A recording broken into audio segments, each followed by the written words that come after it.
is this brief mortal life? If not the pursuit of legacy. First, it was secret Targaryens, and now we got a secret Valerion on our hands. The House of the Dragon is expanding the lore surrounding the last great house of Old Valyria, but also changing what we know of the Targaryens from George R.R. Martin's book series in some new ways that carry major consequences for the next huge conflict. The Dance of the Dragons. And we're gonna get into it, but heads up, lots of book spoilers ahead.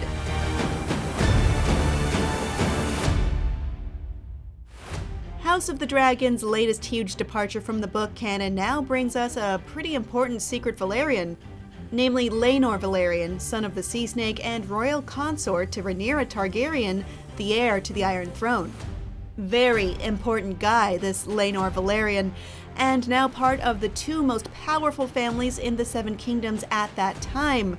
So imagine our surprise to see that Laenor faked his own death, with a little help from some friends, to run off with Sir Carl Corey, his consort of choice.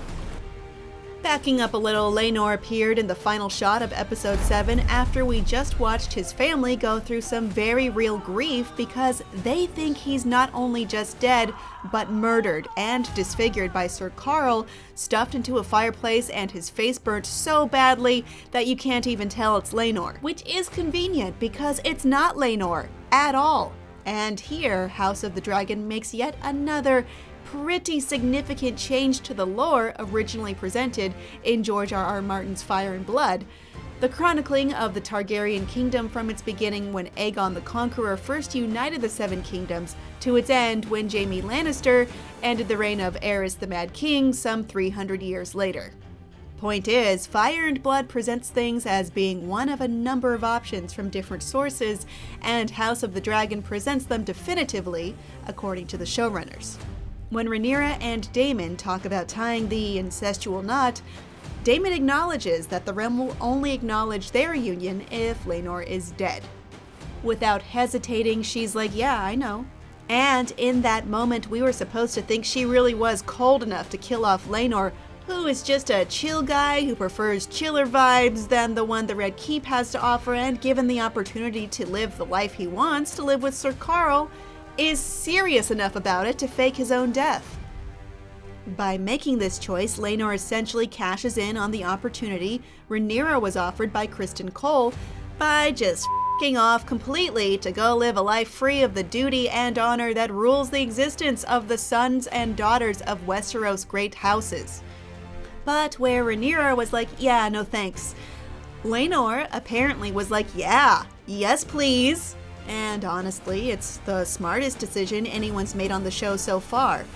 Not only does this move paint Rhaenyra in a heroic light, far from the more morally gray position she and pretty much all the characters occupy in the book, it sets Laenor up for a life of freedom, avoiding the bury your gaze trope altogether. We did have to bury an innocent servant, though. Bon voyage, Laenor Velaryon. May you live safe and well, until we need you to return to the story to remind everyone that you didn't die. And that's the biggest reason Laenor was spared the fate he found in the books. Maybe he's off to live the life he wants. But there's always a chance he could return, which could create problems for Rhaenyra and Daemon, who are poised to take the Iron Throne when King Viserys dies, and who knows how that could affect Corlys and Rhaenys. Of course, thanks to Fire and Blood, we know it doesn't really work out that way, but let's not get too far ahead of ourselves. You forget yourself. My lord. In Fire and Blood, it's Sir Carl who slays Laenor in public and in front of witnesses, and he's officially never seen again after this, despite an unproven account that Daemon Targaryen paid Sir Carl to kill Laenor, and then Daemon killed Carl so he could marry Princess Rhaenyra, who is his niece. This report was found to be unproven, but come on. Based on what we know about Daemon so far, this doesn't sound out of the question. There are places across the narrow sea where it doesn't matter what a man's name is. But also, what happens to Seasmoke now? That's Laenor's dragon, whom he rode into battle when fighting for the Stepstones with his father Corlys and Daemon Targaryen. Sea Smoke can't be mounted or ridden until Laenor dies, like actually dies. If anyone tries to do it now, with Laenor enjoying the full benefits of having faked his own death, the would-be rider would be Dracarys and most likely eaten in that order.